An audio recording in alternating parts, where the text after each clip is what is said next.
Hello everyone. So today we are doing this question. Represent root 2 and root 3 on a number line. तो आओ सबसे पहले देखते हैं रूट टू को कैसे ड्रॉ करना है. So we are drawing for root two. इसके पीछे के ना पहले मैथ्स देखते हैं. मैथ्स कैसे करते हैं इसका. देखिए. तो इट इज़ लाइक दिस. ये जो रूट टू बनाना है हमने, रूट थ्री बनाना है, बेसिकली हमने क्या करना है, हमने एक 90 डिग्री का ट्रायंगल बनाना है, राइट एंगल ट्रायंगल बनाना है. और इसके अंदर जो हमारा ये हाइपोटेन्यूज होता है ना, हमने इसको किसी तरीके से रूट टू बनाना है. ठीक है. ओके. तो अगर सपोज ये हमारा हाइपोटेन्यूज, ठीक है जी, ये अगर हमारा हाइपोटेन्यूज, अगर हमें इसे रूट टू बनाना है, तो हमारी ये इसकी वैल्यू विच इज़ बेस, और ये जो परपेंडिकुलर है इसकी वैल्यूज़ क्या क्या होनी चाहिए. सबसे पहले हम वो देखते हैं. तो देखो, रूट टू को हम क्या लिख सकते हैं. रूट टू को हम लिख सकते हैं 1+1. राइट. तो रूट टू के लिए सबसे सिंपल हो जाता है कि हमारा जो बेस है ये भी वन हो जाएगा, परपेंडिकुलर है ये भी वन हो जाएगा. तो आओ देखें इसके अंदर हमें कैसे करना है. हमने सबसे पहले एक लाइन बनानी है. ठीक है. नॉर्मल सी लाइन हमने खींचनी है इसके अंदर. ठीक है. यहाँ पे हमने एक पॉइंट बनाया जहाँ से हम अपनी सारी कैलकुलेशन शुरू करेंगे. अब यहाँ पे हमने एक, सपोज ये 4 ब्लॉक्स का मैंने एक यूनिट बना दिया. ओके. तो मैंने यहाँ पे ना स्केल में लिख भी दिया. Scale that is 4 centimetre is equals to 1 unit. Okay.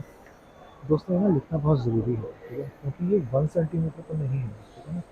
तो हमने ये 4 सेंटीमीटर जो हमने लिया, इसको हमने 1 यूनिट ले लिया. अब ये हमारा क्या बन गया, ये बेस जो है ना ये हमारा बन गया. अब हमने परपेंडिकुलर बनाना है. परपेंडिकुलर बनाने के लिए पहले जब हम पढ़ते थे उस टाइम देखो हमको कंपास से बनाना पड़ता है. आप लोगों को यहाँ पे कंपास यूज़ नहीं करनी. आप लोगों को यहाँ पे ये जो प्रोटेक्टर जो यूज़ करते हैं ना आप लोग, इसी से आपका काम हो जाएगा. आओ तो देखो मैं आपको प्रोटेक्टर से बनाना सिखा रहा हूँ कैसे करना है. देखो अब यहाँ पे मुझे इसको बड़ा कर देते हैं. ठीक है. ये आपका 90 डिग्री वाली लाइन आ गई यहाँ पे. ठीक है जी. थोड़ा सा इसको और क्रॉप कर देते हैं ताकि आप वहाँ पर आ जाए. ये देखो ये 90 डिग्री वाली लाइन है. तो हमें पता है कि 90 डिग्री की लाइन कौन सी आएगी, ये आएगी ये. ठीक है जी. यहाँ. ओके. तो इसको मैंने डिलीट कर दिया एक बार.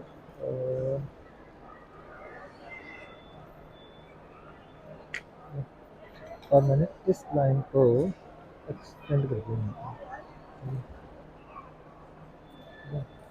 अब इसके बाद क्या करना है. इस क्वेश्चन में हमने कंपास लिया है ना. कंपास का मैंने पिन यहाँ पे रखा और मैंने पेंसिल यहाँ पे रखा. तो मैंने आँख ऐसे कंपास को खोला और उसके बाद कंपास का पिन यहाँ पे रख के मैंने एक आर्क यहाँ पे बना दी. अब यहाँ पे रूट टू के लिए जो कैलकुलेशंस थी बी और पी, इसमें ये बहुत इजी था क्योंकि पिन यहाँ पे रखा और पेंसिल यहाँ पे मैंने एक्सटेंड कर दी. उसके बाद मैंने पिन यहाँ पे रखा और सेम पेंसिल मैं यहाँ तक लेके आ गया, एक्सटेंड कर दी मैंने. और इस पॉइंट को और इस पॉइंट को मैंने कनेक्ट कर दिया. लो जी. ठीक है जी. तो ये क्या बन गया, मेरा एक 90 डिग्री का ट्रायंगल बन गया. ठीक है. जिसमें ये हाइपोटेन्यूज बन गया. ये मेरा 1 यूनिट है, ये भी मेरा 1 यूनिट है. ठीक है. और ये मेरा रूट 2 यूनिट बन गया. ठीक है जी.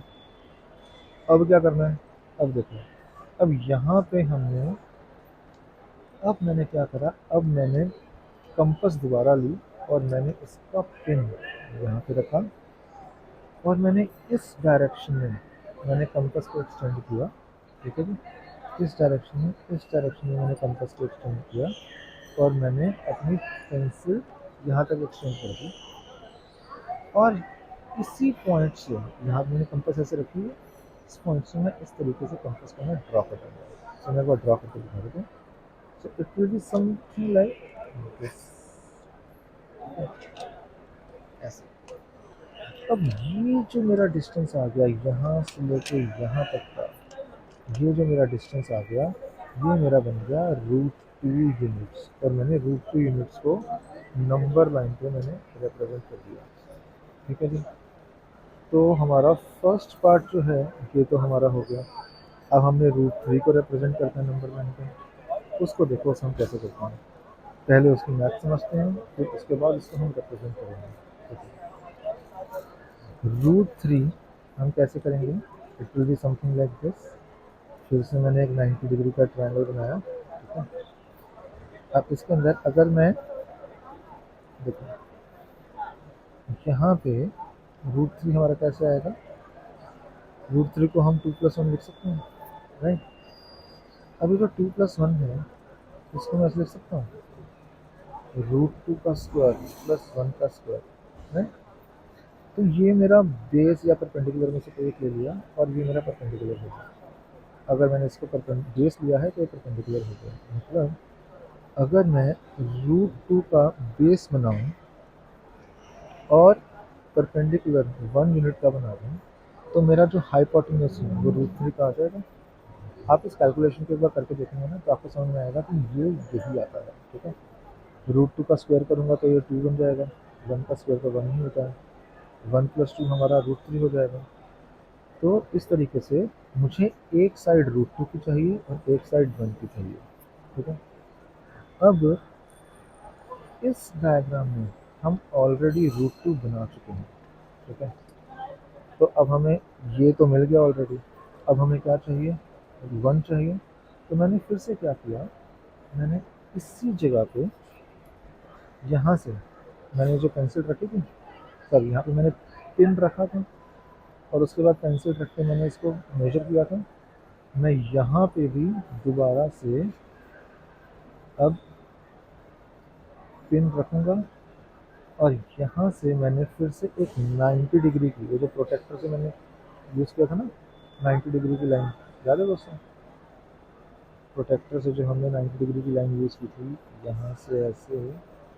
ठीक है। तो यहाँ से इस पॉइंट से मैंने फिर से एक 90 डिग्री की लाइन यहाँ पे बना डाली। ठीक है जी। सो इस लाइन को मैंने एक्सटेंड कर दिया।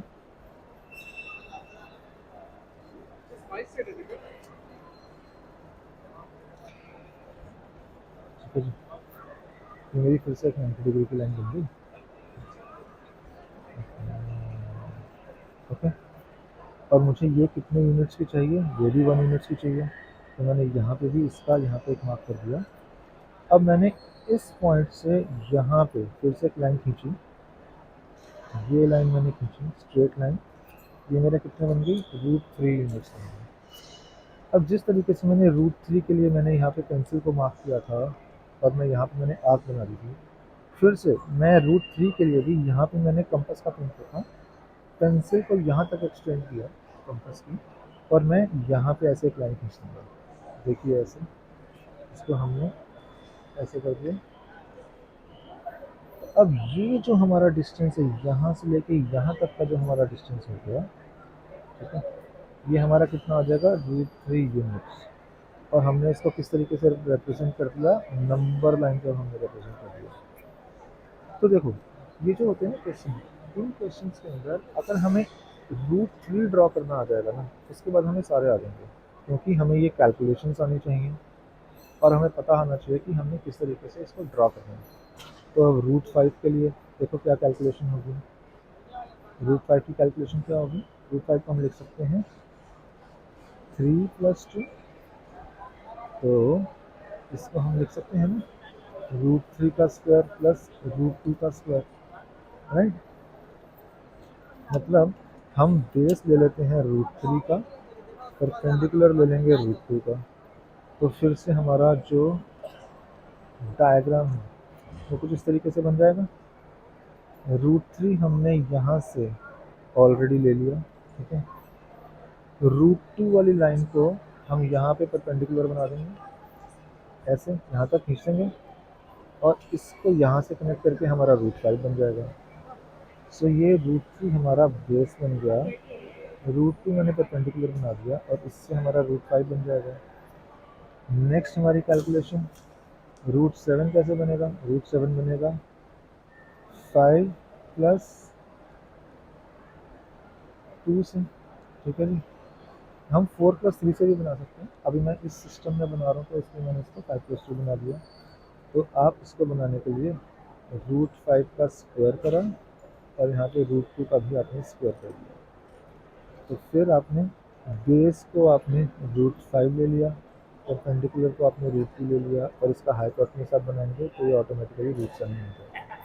तो इस तरीके से हम किसी भी नंबर का, हम किसी भी स्क्वायर रूट को हम नंबर लाइन पे हम रिप्रेजेंट कर सकते हैं।